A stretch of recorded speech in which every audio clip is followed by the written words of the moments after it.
So I want to pick up the thread that we left off with. Yes? You promised that you would talk about the connection between Vedana and beliefs. Yes. So that's what I'm hoping is going to be what I'm going to do. Great. On the edge of my chair. What did you say? So Vedana in the Pali language means to feel and to know, and includes both body and mental feelings. And as already mentioned, this feeling is not emotion, so this feeling is different than our ordinary use of the word feeling that includes emotion.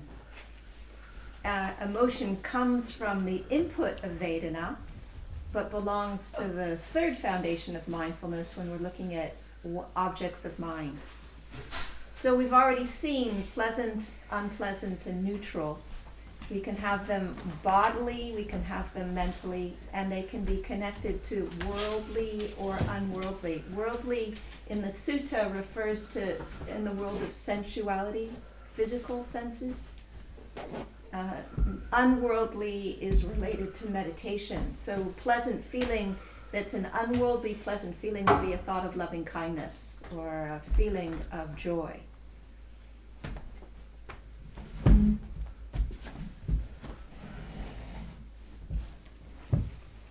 And so the point of this, particularly in the early Buddhist teachings, is to be careful about what activates lust and to be discerning about the choices that we make around that. In different traditions, they have a different view about these things in terms of the way that they practice with them. But what is important for anyone who's interested in awakening is to see the connection between the way feeling, Vedana, is the first link before we get to craving, before we get to becoming, before we get to birth.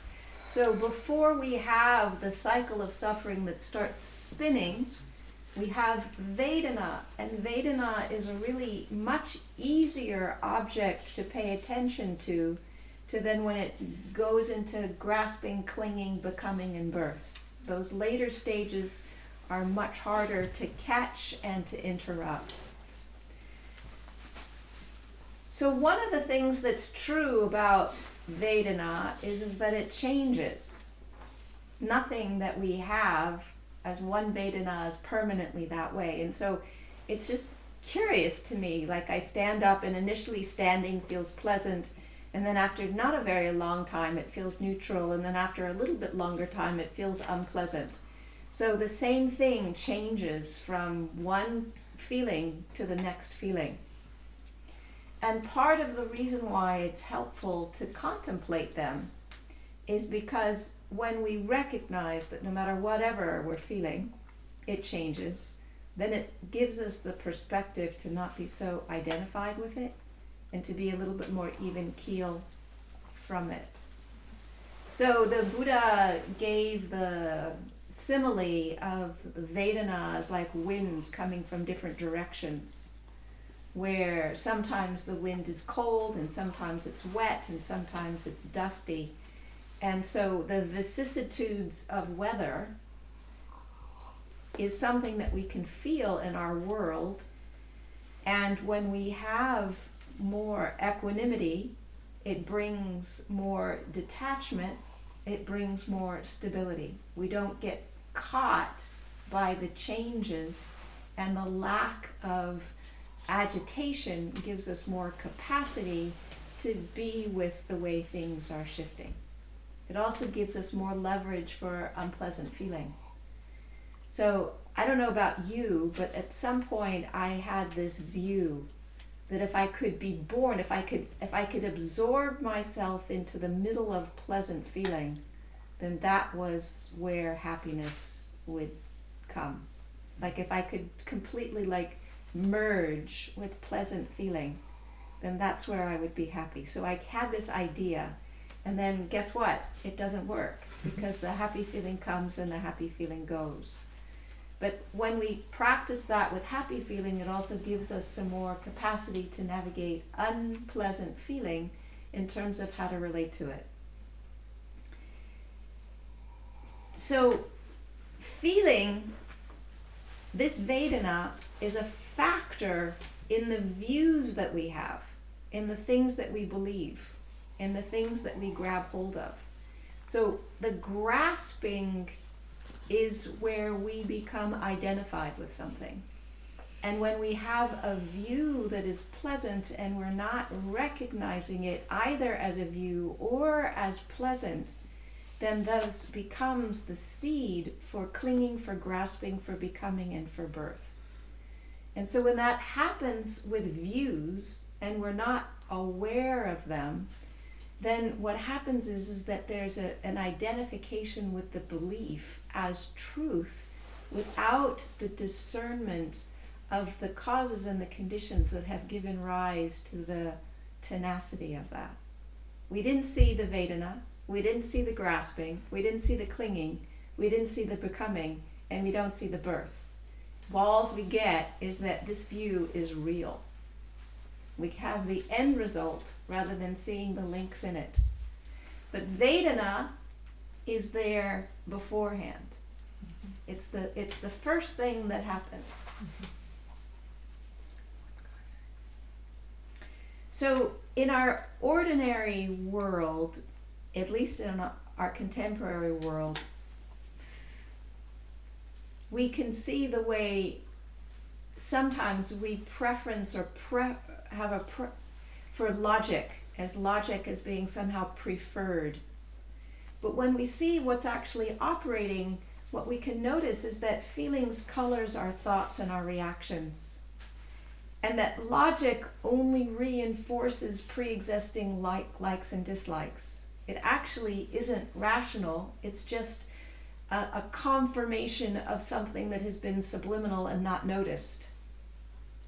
So when we practice, one of the consequences of meditation practice is that we begin to notice the awareness of intuition or felt sense or the arising of other ways of knowing other than just logic. Now the brilliance of this is that it begins to give us more capacity to restructure our habitual patterns. Because when we have patterns, beliefs that are not helpful, first of all, when we recognize them as beliefs, as we recognize them as not being helpful, then we want to have choices about how we relate to them. When these things are driving us, we don't have much choice. They're operating and all we get is the end result, which is that we have been living from limiting beliefs without having much choice about how to navigate that. So meditation gives us the ability to slow things down, to pause, and to be able to notice what's happening. And then that noticing of what's happening then gives us the ability to have a little bit more choice about where we focus our attention. So let's pause here and talk a little bit about what happens in limbic injury, for example. So in limbic injury, the system gets jammed into a stress response, and the mind-body system is then geared to perceive things in terms of danger and scary and unsafe, and scan the world looking for the danger, the scary, and the unsafe, because the system is primed to think that it's everywhere, okay?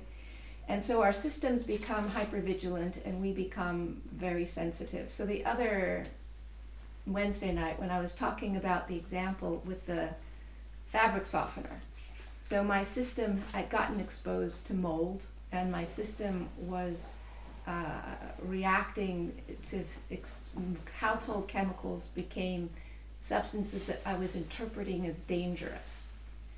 And so my friend had cleaned the room, the house, put all the chemicals outside, but the sheets had been washed with fabric softener. So I get into bed and my whole system goes into an alarm, a complete alarm, like I'm in life-threatening danger.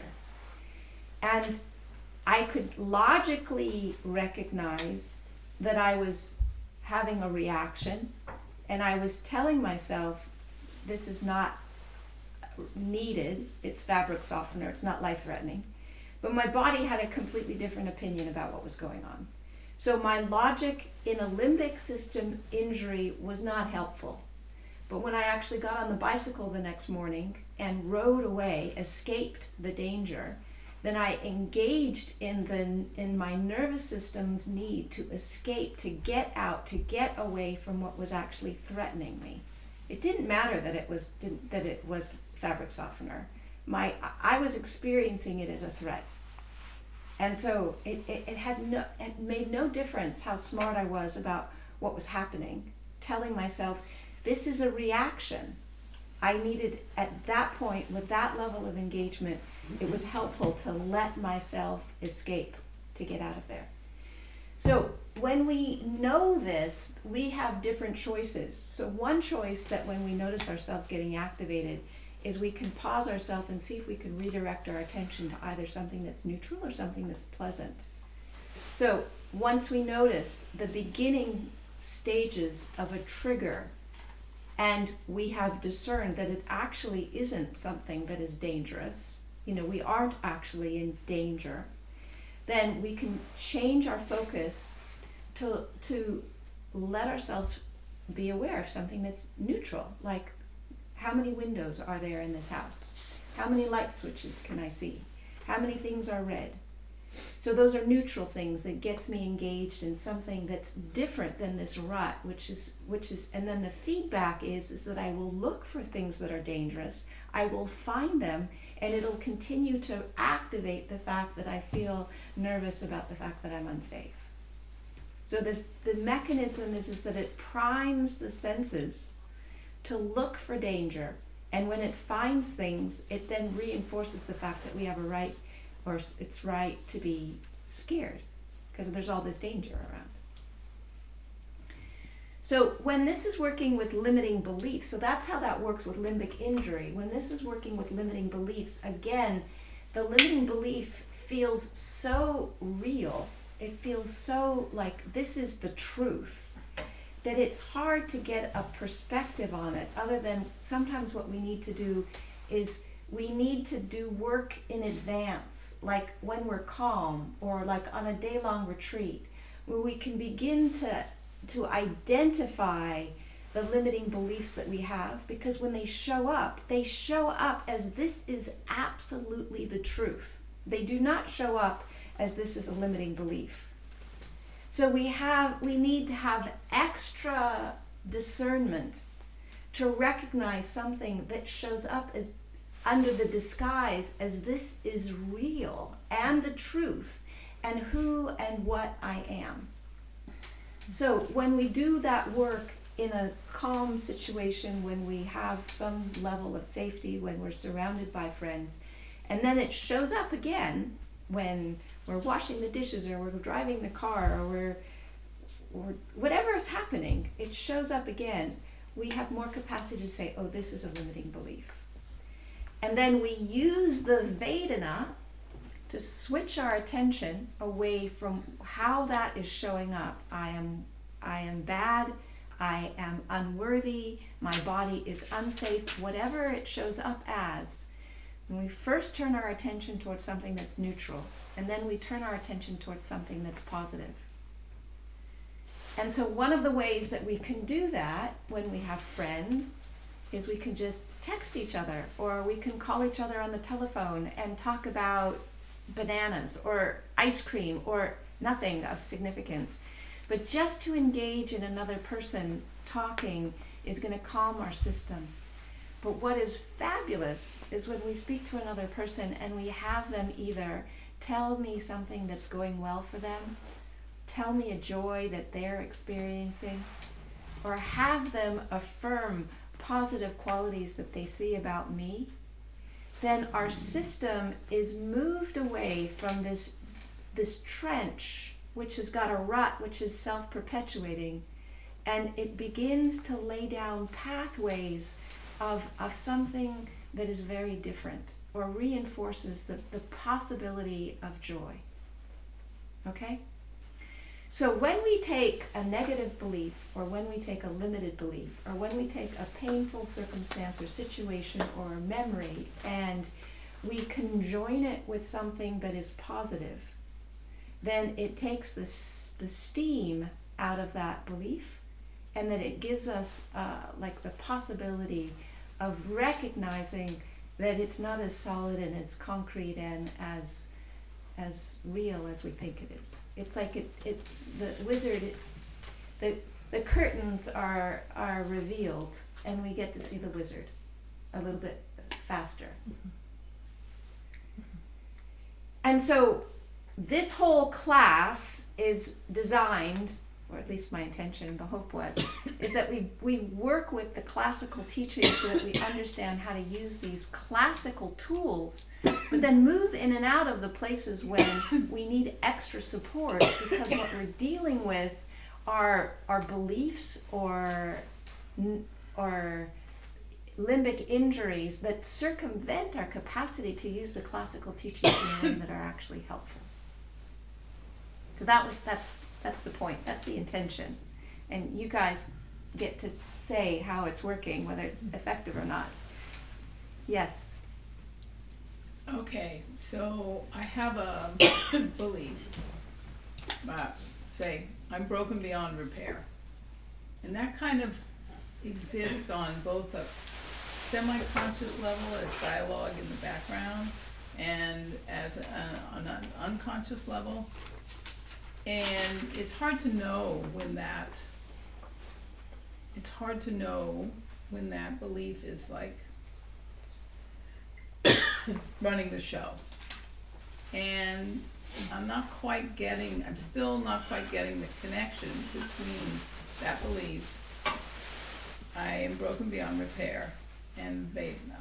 I don't see either how Vedana was involved in the formation of that belief, or how Vedana can be helpful in disarming that belief of its power to run my perceptions.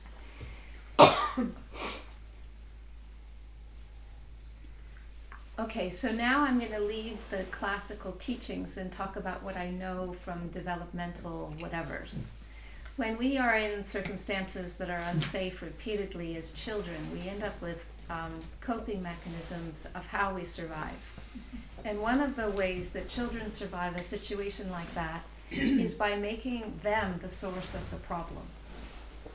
So it's not, the danger is not out there.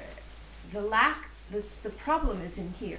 And so it actually is safer to be the source of the problem than it is to be navigating a world that's outside of you that's the problem, okay? So chronic lack of needs getting met as a child scrambles one's internal perception about what is actually going on, and results in all kinds of views and opinions and formations, karmic formations, that are survival mechanisms to manage this chaos, okay? And so, yay, survival mechanisms, because you've survived. So we can all celebrate that you're here, you know, and you can celebrate that you're here. And that belief then that it no longer is useful right now in how to view what's actually happening in the world and yourself. But the fact that it's no longer useful doesn't mean that it goes away. No. Okay.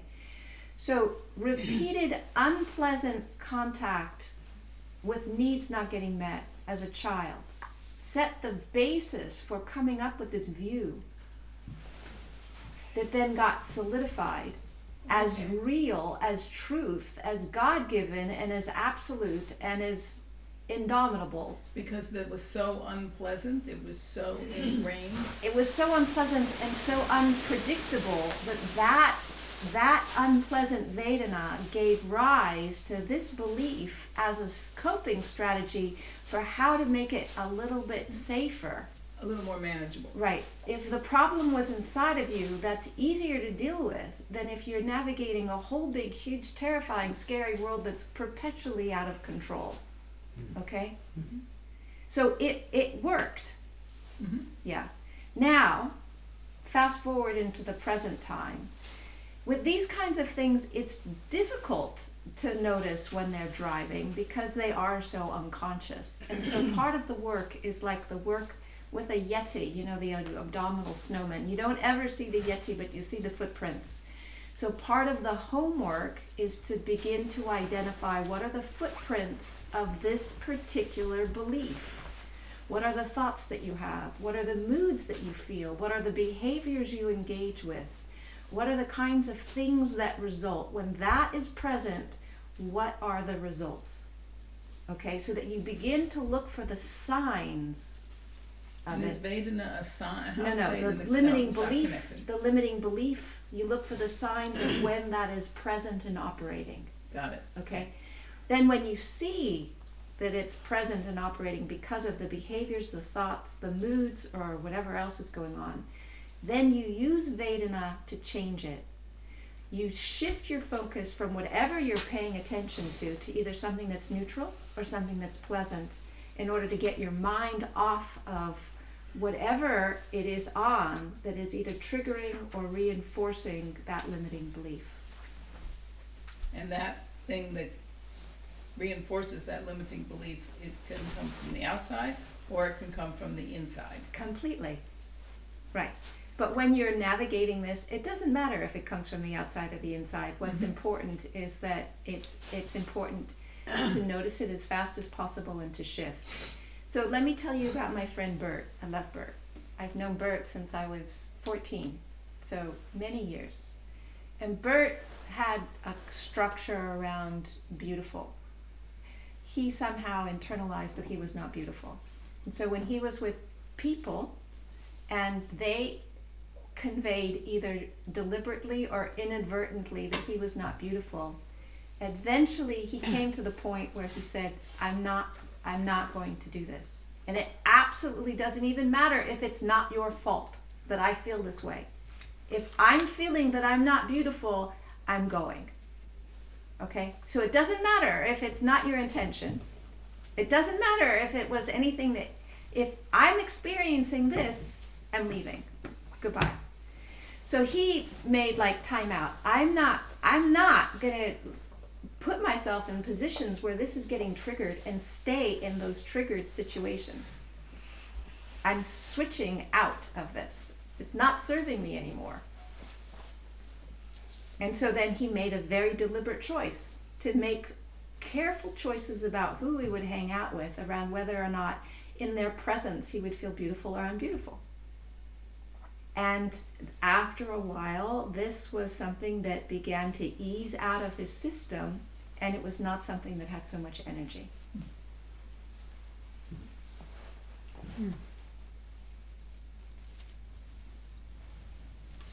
Does that answer your question? Yes, and processing needs to occur. Understanding comes in tiny pieces.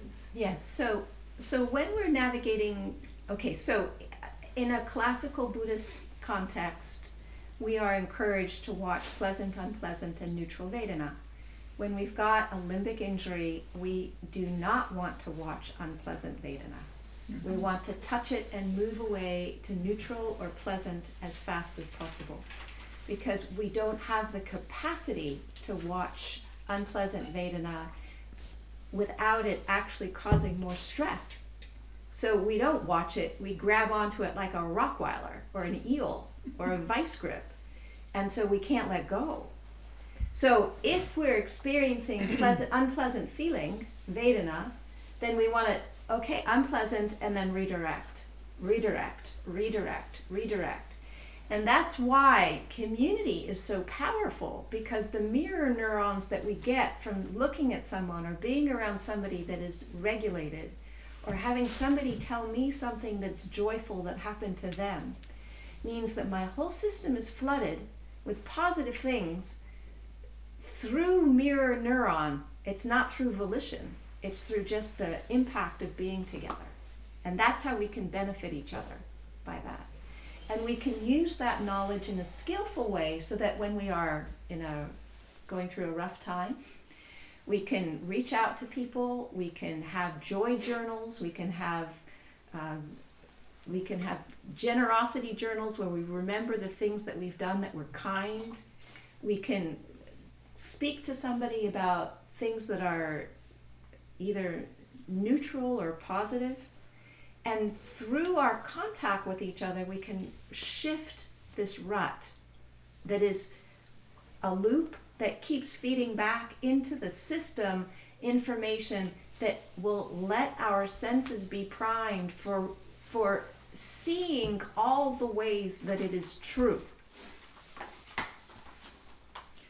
It often feels like this set of thoughts is almost a persona. It's almost like it has it's like a, I think it's called inner critic, right? It's like it has a whole like shtick that it does. And it seems like what you're saying is that it's not that useful to argue with this thing that goes on, this set of patterns, this sankhara, but to simply shift your attention. So then it depends on how gripped you are by it. So there are times when you can use a logical mind to counter loops, and that has some effectiveness, and there are times when it doesn't.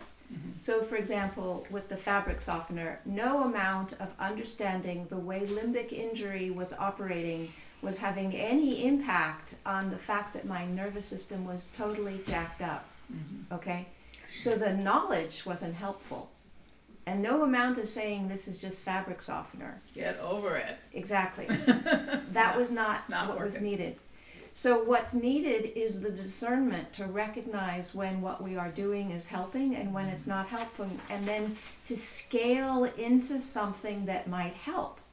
So part of the reason why this presentation is more complicated than just watch your breath is that what we are doing is we're recognizing that in any given moment we are in a span of different capacities. And where we are in our capacity is going to completely influence what's going to be effective for us. So in that bell curve, when we're in the middle of the bell curve, where we have a relaxed attention, we can pick up any of the satipatthana and use them, and probably use them for good results. When we're on the front end of the bell curve and we're navigating limbic injury, either it's not going to have a good result or it's going to have an unskillful result. Okay? So it's like a three-dimensional chessboard. Okay? The principles are the same at every level, but we've got this three-dimensional component that we've got to look out for, which is that where we are in the span of our capacity as to what actually is useful and what we apply.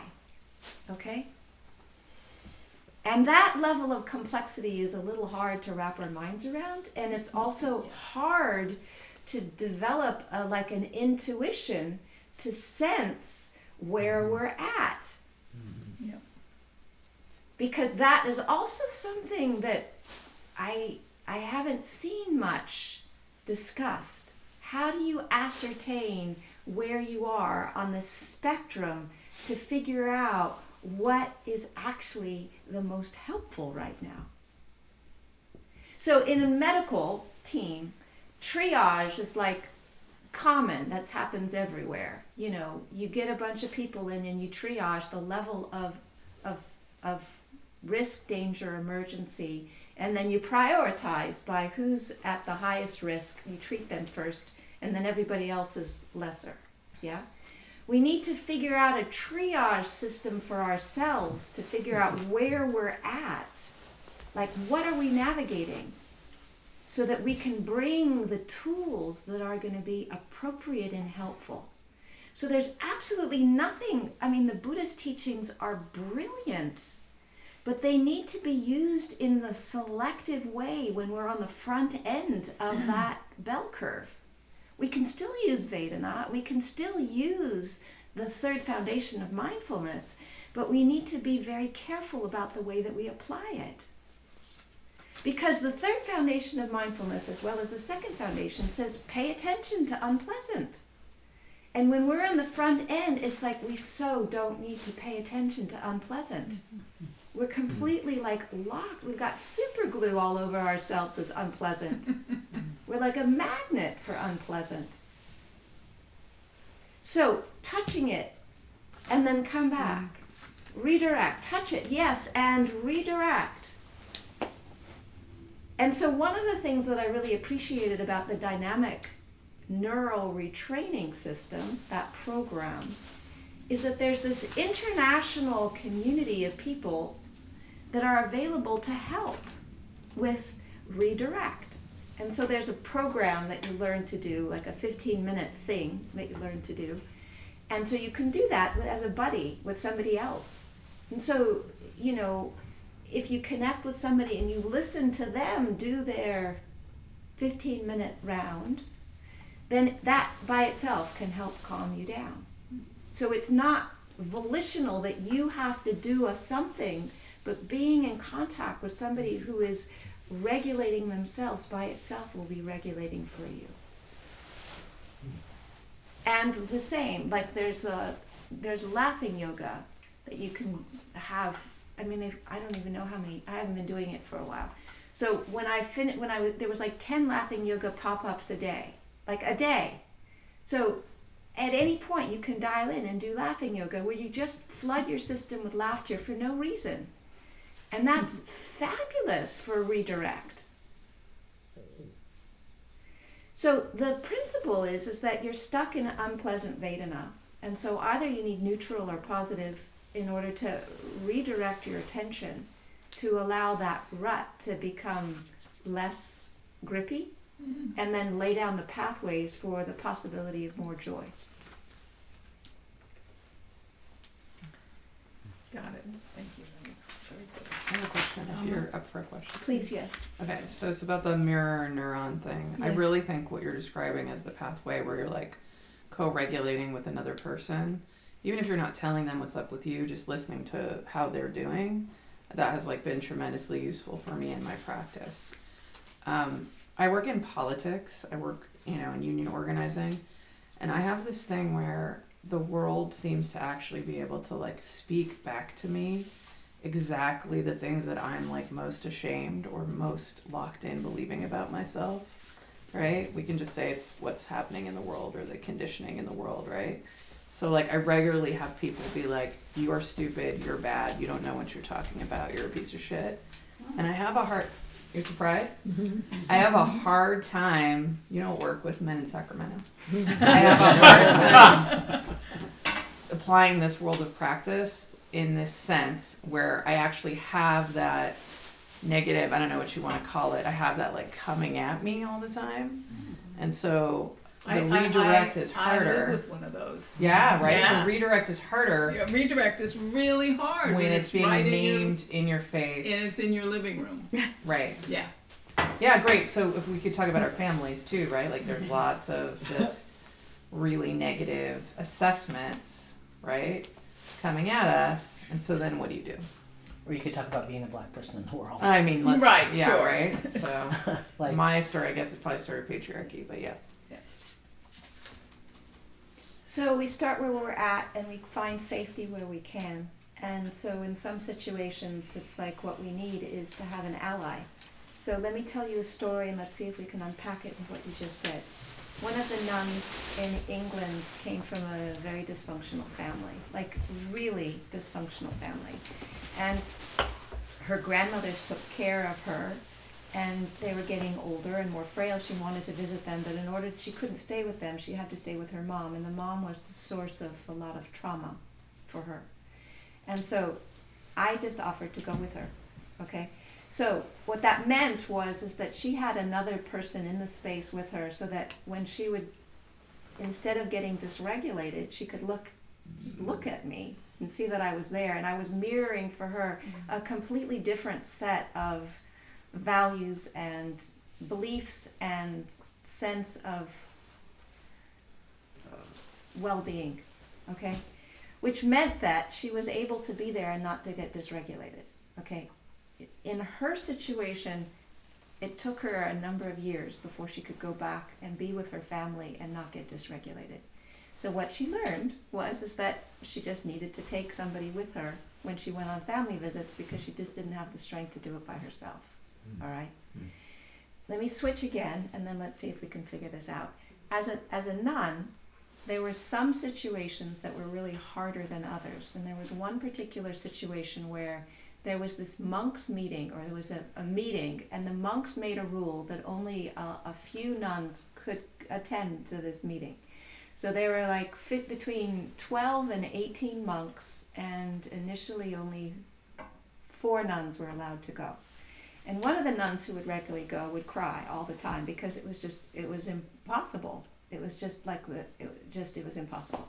So I argued to have a 5th nun come to this meeting, and prevailed. And when the 5th nun was there, then this other nun stopped crying because there was safety in numbers. Okay. So part of it is that we have this idea that we should be superpowers, that we should be able to go into a situation where there are people who are being rude and aggressive and mean, and that we should, through the power of our practice, be able to handle that without any problem. Okay? So part of it is that belief needs to be looked at. That belief needs to be looked at. To handle that level of negativity on your own without allies and support is asking too much. Okay? So when that's family dynamic, then we're talking about a time for difficult choices. How do you navigate it so that you've got safe space when your family is actually not safe? It means there's a time for agonizing reappraisals about restructuring values so that there can be more safety. And I don't know, I mean, for everyone it's going to look different, okay? But certainly, if you're in a situation like that, so I was just speaking to one of my mentees who comes from an abusive family. She was going to go back and spend the time with the family. And for her, it wasn't an obvious, it wasn't available for her to take somebody back. So I said, okay, well, in a situation like that, then what you need to do is to plan time out where you're not in the family field, and in those timeouts you do something that helps you regulate, either nature or set up a time where you're going to talk to a buddy, or things that get you reconnected to your body, to your felt sense, to your own reality, that you're not crazy, that you are basically good, that all of the opposites of what's coming at you.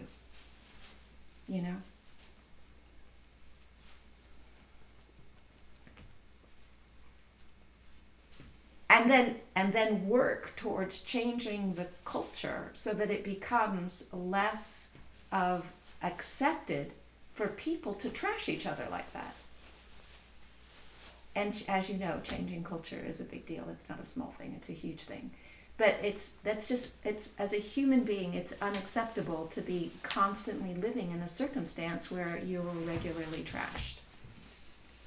I just think there's this way that we practice with the Dharma, that there's a hope that we can increase our internal safety to the point where then no matter how bad the conditions are, right? Like we're living in a time right now that's reinforcing everyone's attachment wound all day long, right? So it's hard not to hold the Dharma as like, okay, I'm going to be able to practice internally in such a way that I'm going to be able to have more capacity to be with the world, enforcing that I'm unlovable, broken, and outside of care. So what we need is a reality litmus test. This is the ideal. And then there's the actual.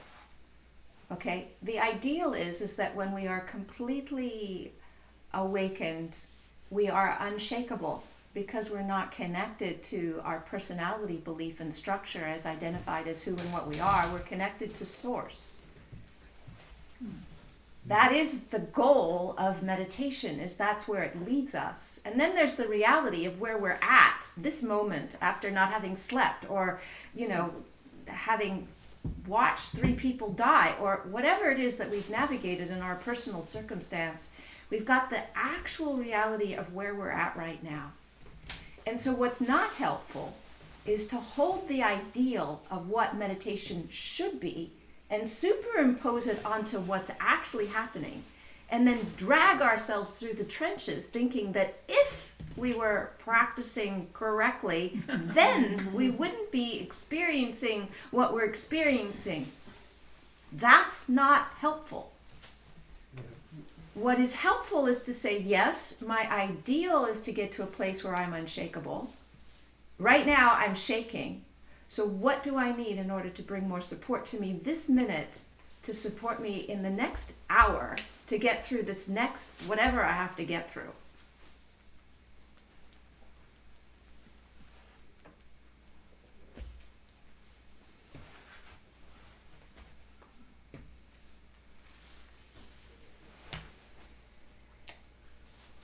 Yes, Tom. It seems like you're really touching on the point we did earlier, which is that we're trying to elevate ourselves so that we can fix the conditioned through transcendence. And that kind of the same thing you're touching on here? Well, yes and no, because there is a way when we do get connected to Source where we are not as impacted by the conditions. So so the story, the bear story. Yeah. Right? Yeah. So, a 3-minute version of the bear story. When I went to India in 1987, and I left my family and I gave away my belongings and I bought a one-way ticket, and it was my intention to stay in Asia for as long as I needed until I knew I was ready to come back. And part of that was I was exploring whether being a nun was a viable option for me. So I went to Nepal, and the longer I stayed, the more disoriented I got, because it was the first time I was on my own outside of my homeland for that kind of time, and Asia is disorienting. So I'm a woman in my 20s in an Asian country, and it was disorienting. So my nature has been like my portal. So I left Nepal, and I went to Dharamsala in Nepalganj because I was going to hang out there, and disoriented. So my feeling was get to the hills. But one of the things that I promised was that I was not safe for me to go walking in the mountains by myself in Asia as a single woman in my 20s. I just thought that's not all right. So I was at a guest house, and there was a person staying there who was my age, who looked trustworthy, so I asked him if he would join me on this overnight. Okay, so we packed our packs, we headed up, and it was lovely, and eating strawberries on the way, and we got up and we put our packs out, and it was a full moon, and it was lovely, warm, no problem. Get up in the morning, I'm doing meditation, he goes to photograph goats and rocks and who knows what. We leave our big packs, and we head off with our day packs and our picnics. We head down, we get to the stream, we wash our face, we have our picnic, and we're coming back up. And for me, my happy place is being off trail. Like, I am happiest when I'm in wilderness. Like, I just love that, okay? So we were off trail, and we wandered up this very steep bowl, and we walked in front of this big rock, and he scrambled on top of it and asked me if I could climb up, and I was sitting in front of the rock, and the rock was as far away as you are. Not very far away. So I have my sunglasses and my hat and my day pack, and I'm in front of this rock, and there's a cave. And I said, Brian's on the top. And I said, did you notice there's a cave? And from the rock comes this unbelievable noise. This roar, growl, and snort. Oh. And then from that distance comes running full speed at me this enormous black Himalayan bear. Oh. Okay. So when the bear's face was this far away from my face, many things happened all in a very short, succinct period of time. I went for refuge, I screamed, I jumped, I screamed again, and I blanked out from fear. So I jumped, and somehow there was a horizontal branch, and I got wrapped around it. So my face was face planted into the branch. My arms were over it. My legs were over it. And the bear was giving me a proper bear hug. So the belly of the bear was pressed against the entire length of my back, and my head was in his mouth. What? So the first moment of consciousness when I came out of the fear, or came out, was fear, which might not be You sort of terribly surprising. came back to awareness with your head in the bear's mouth? Yes. Yes. But that was after 9 years of meditation practice. So in meditation, we learn to watch an object, and what knows the object is not colored by it. So there was fear and the knowing of fear. And then there was the thought, well, there's no point in being afraid because you're going to die. And the knowing of the thought.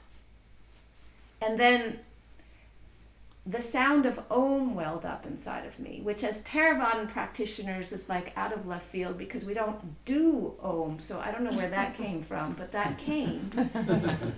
And there was just the turning of attention to focus on the sound. And the instant, the precise, exact instant of the mind turning, the bear left. So Brian, who was absolutely freaking out, reported that the bear jumped with his arms and legs spread eagle and ran away. So, the point of this story It's Om. is that occasionally it can be the case that we can be experiencing profoundly unpleasant experiences, and our mind moves into the witness of knowing, and we are not affected by it. So the Dharma does work, but I cannot tell you that I'd be able to pull that one off again. You know?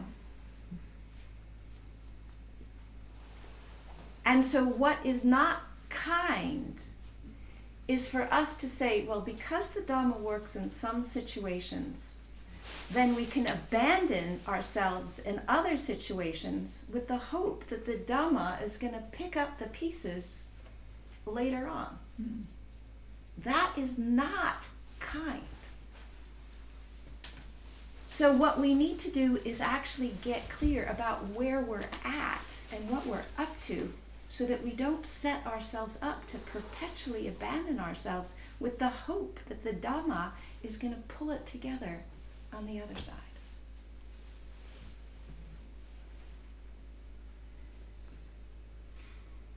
So, enough of me.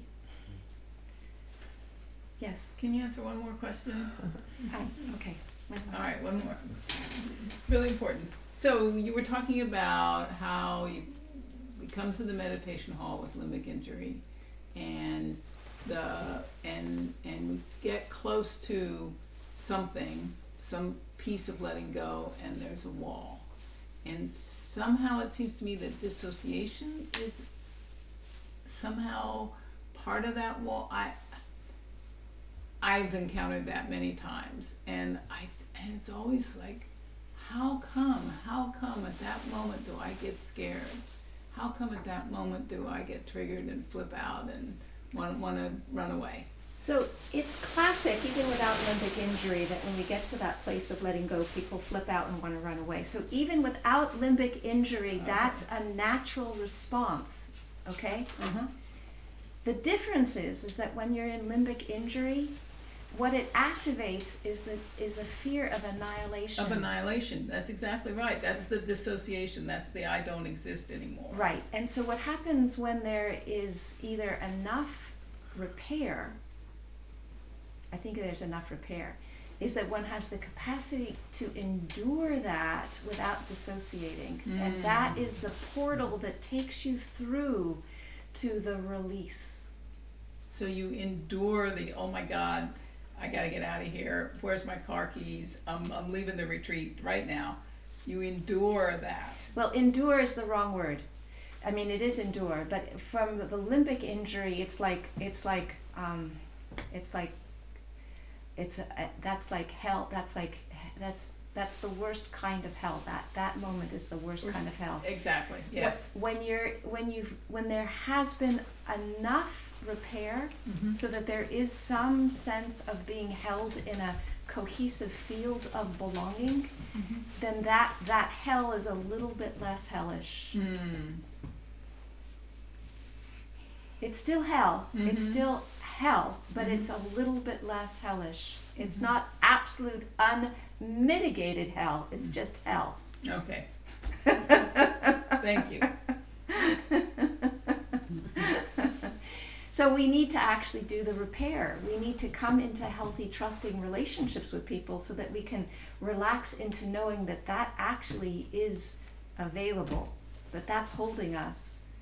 We need to love each other and support each other to be on retreat, that we feel that cohesive holding, Mhm.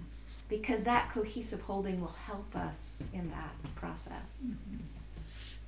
Something that's not available in my experience in many retreats. Right, which is kind of like why we need a slightly different model. Slightly, more than slightly. Yeah, anyway, yes, Well, Tom? it seems to me that that's the point that is now often made more often than I ever experienced before, is where part of the healing, because we talk about all these situations like family dynamics and things, that you're not going to actually change that culture very easily unless there's cooperation. And so what we do instead is we go to therapy to help us, train ourselves to be more, less reactive and accommodate those deep injuries that we're having. That's exactly right. And we were wise and discerning about the people that we hang out with, Yeah, right. so that we make choices about who we spend time with. Well, and I think my experience is that when I go to therapy, I discover those deep things, like the unworthiness thing that I mentioned. Once I really recognize that, it's a lot easier for me to see it out in the world operating. Yeah. Because I wasn't fully aware of it, how deep that was, Yeah. operating within me. Yeah. Yeah. Yeah. Wow, that's powerful stuff. Amma. Yeah. No, this is not lightweight stuff. Yeah, This is not lightweight that's stuff. right. Okay, well, I'm over time, but I think it was worthwhile. So let's Absolutely. switch gears, shall we? Yeah.